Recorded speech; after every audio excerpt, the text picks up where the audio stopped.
दोस्तों नमस्कार। एक बड़ी खबर आ रही है। खबर भी है इसी जिस पर आपको यकीन नहीं होगा। हम बात कर रहे हैं बाबा रामदेव की। अभी 23 जून को ही यानी एक हफ्ते से के दौरान ही उन्होंने एक दवा लॉन्च की थी, कोरोनिल और श्वासरी।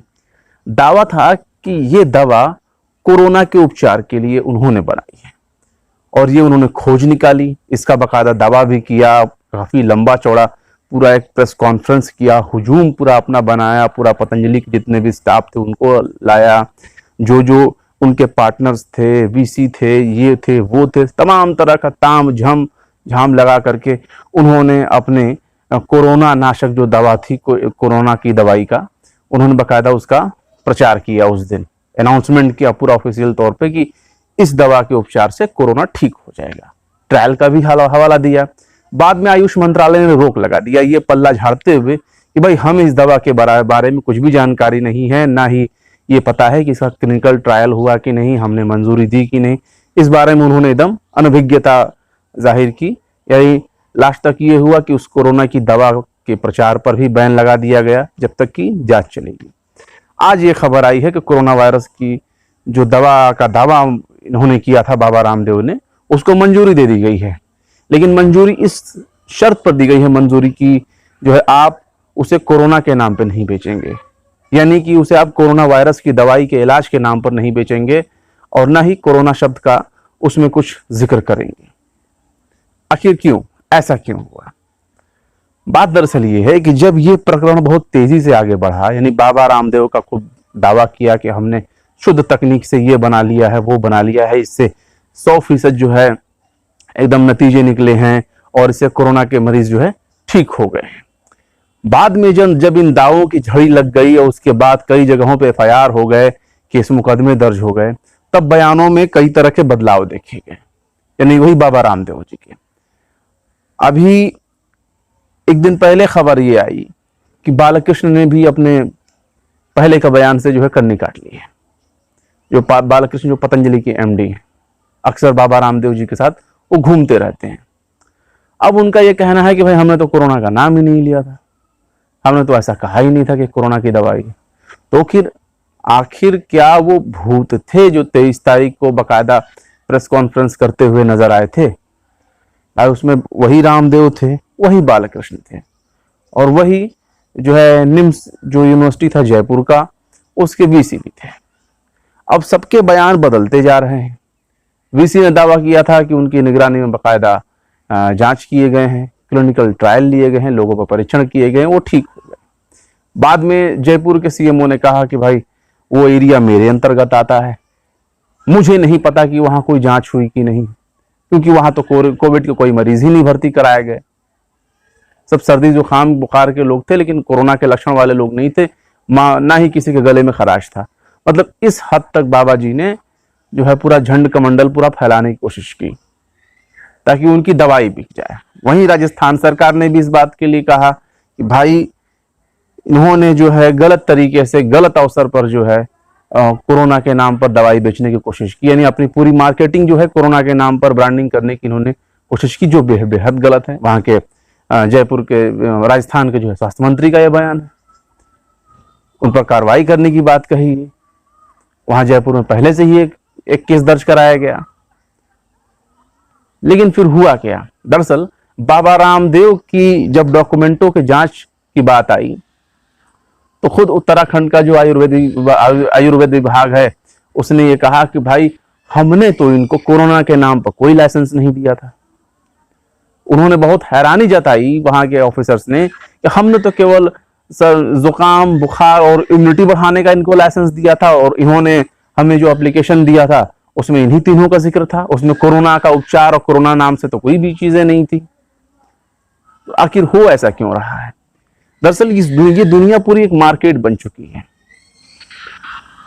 अक्सर बहुत से मेडिकल स्टोर में आपको देखने को मिल जाएगा, कोरोना के नाम से आप जाइए पूछिए ना कोई दवा हुआ है तो कोई ना कोई दवा उलूल जुलूल आपको पकड़ा देगा। और वही काम बाबा रामदेव जी ने करने की कोशिश की। हालांकि जब आयुष मंत्रालय ने इतनी शर्तें लगा दी तो अब सबके बयान बदल रहे हैं, क्योंकि अब वो इम्यूनिटी बढ़ाने की दवाई थी और उन्होंने जिक्र भी किया था कि इससे जो है इम्यूनिटी बढ़ जाती है, कोरोना का इससे इलाज हो जाता है, कोरोना खत्म हो जाता है। मतलब दुनिया भर की तमाम जो कंपनियां थी वो सब पीछे हो गई। मैं आयुर्वेद के ऊपर कोई सवाल नहीं उठा रहा, आयुर्वेद में बहुत सी पद्धतियां हैं, और सिर्फ आयुर्वेद आयुर्वेद ही क्यों, उसमें यूनानी भी है, तिब्बी भी है, हमदर्द भी है, उसमें आप होम्योपैथ को तो भूल ही नहीं सकते, बहुत सी चीज़ों का इलाज है।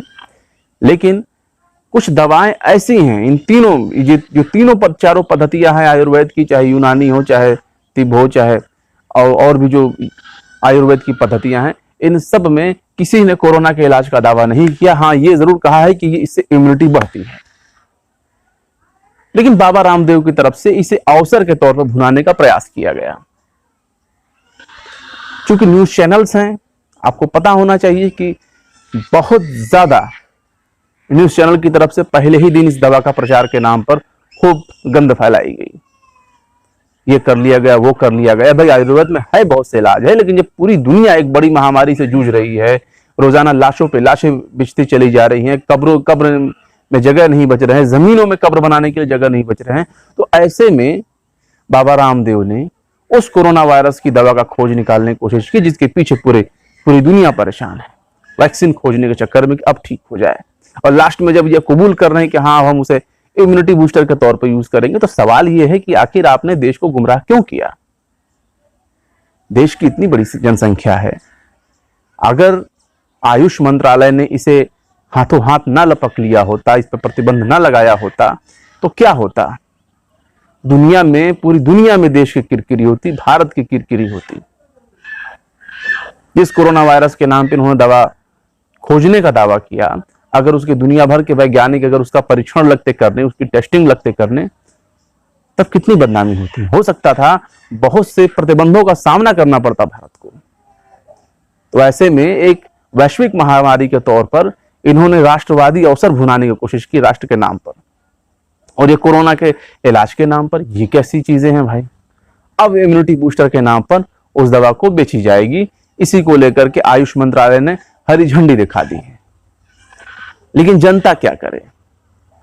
आखिर वो नासमझ लोग जो कम पढ़े लिखे हैं, जिनके अंदर जागरूकता नहीं है, उन तक तो बाबा रामदेव की दवा का प्रचार के नाम पर खूब खबरें फैल गई। अब जब वो दवा लॉन्च होगी, भले ही चाहे उसका कुछ भी नाम दिया जाएगा, तो क्या वही कम पढ़ी लिखी अनपढ़ जनता या बहुत टाइप के जो भक्त जैसे लोग हैं, क्या वो इसे कोरोना की दवाई मानकर नहीं इस्तेमाल करेगी? क्या इस दवा की ब्लैक मार्केटिंग शुरू नहीं हो जाएगी? जिन बाबा रामदेव पर इतने सवाल खड़े हो चुके हैं कि उनको पल पल अपने बयान बदलने पड़ रहे हैं, तो अब ये भी सवाल उठता है कि जब वो दवा मार्केट में लॉन्च हो जाएगी और लोगों के लेने तक सहूलियत पहुंच जाएगी, हर मेडिकल स्टोर पहुंच जाएगा, तो क्या ऐसा इनकार किया जा सकता है कि बाबा रामदेव की तरफ से बैक साइड से जो है उससे यह करके बिक्री की जाए कि ये तो कोरोना वायरस की दवा है? हो सकता है कोरोना वायरस की अफवाह के नाम पर यह दवा बेची जाने लगे, या और भी दवाओं को बेचा जाने लगे पतंजलि के नाम पर। तो ऐसे में बेहद जिम्मेदारी वाला यह कदम है कि सरकार बाबा रामदेव पर एक्शन ले कि आखिर उन्होंने इतनी भ्रामक खबर क्यों फैलाई, वो भी प्रेस कॉन्फ्रेंस करके। भले ही आयुष मंत्रालय ने मामले को संभाल लिया हो, ये बहुत ही सराहनीय कदम है आयुष मंत्रालय का, लेकिन जिस तरह से गुमराह करके बाबा रामदेव ने अपनी एक तथाकथित कोरोना नाम की दवा को बेचना चाहा, मतलब कोरोना निवारक दवा को बेचना चाहा, कथित जो है कोरोना की दवाई को बेचनी चाहिए, उसके लिए बाबा रामदेव पर प्रतिबंध लगना चाहिए। ऐसा सरकार को करनी चाहिए, वरना आगे चलकर ये सिर्फ एक महामारी नहीं है, दुनिया भी पता नहीं कितनी चलती जाएगी। हो सकता है 2-4 सालों के दौरान और भी बहुत बड़े बड़े दावे कर दे माननीय बाबा जी। HIV की भी बना सकते हैं, एड्स की भी बना सकते हैं, जीका वायरस की बना सकते हैं, इबोला वायरस की दवा बना सकते हैं। मतलब जो मन सो कहने के लिए स्वतंत्र रहेंगे, और फिर इसी तरह हर बात में टोका टाकी शुरू हो जाएगा आयुष मंत्रालय का। लेकिन ये आयुष मंत्रालय की जिम्मेदारी है कि इस तरह की भ्रामक खबरों को रोके, और बाबा रामदेव पर प्रतिबंध लगाए, वरना ये दुनिया बहुत बड़ी है। सिर्फ एक भारत ही देश नहीं है कि तमाम तरह की दवाओं का, या बाबा रामदेव जी की एक पतंजलि कंपनी नहीं है जो सिर्फ दवाओं का जो है दावा कर सकती है कि हमने ये बना दिया वो बना दिया। तमाम तरह के WHO के शर्त हैं, भारत में खुद ICMR के शर्त है, ना ICMR से परमिशन लिया गया बाबा रामदेव की तरफ से, और ना ही आयुष मंत्रालय की तरफ से परमिशन लिया गया, और कहा गया कि जो है दोनों के बीच में थोड़ा सा गैप हो गया समझने के लिए। क्या गैप हो गई भाई? दोनों के बीच में संवाद की कौन सी कमी पड़ गई कि आज आयुष मंत्रालय कह रहा है कि आपको कोरोना के नाम से दवाई नहीं बेचनी है। आप तो बड़े बड़े दावे कर रहे थे। तो लोगों को समझना होगा, क्योंकि देश बहुत बड़ा है, यहाँ गलत खबरें बहुत जल्दी फैलती हैं, और जब तक उसकी सत्यता की पुष्टि होती है तब तक बहुत कुछ बिगड़ चुका होता है। जमात के नाम पर हम देख चुके हैं किस तरह से जो है गंद फैलाई गई एक विशेष धर्म समूह के लोगों के बारे में, लेकिन फिर बाद में क्या हुआ ये पूरा देश जानता है। लेकिन जो गंदगी फैलाई गई उसकी बदबू आज भी आ रही है। सब्जी वाले से लेकर ठेले वाले से लेकर हर व्यक्ति परेशान है, अगर उस धर्म विशेष समुदाय से जुड़ा हुआ है तो बेहतर है कि सरकार एक कार्रवाई करे। फिर मिलेंगे किसी और एपिसोड में।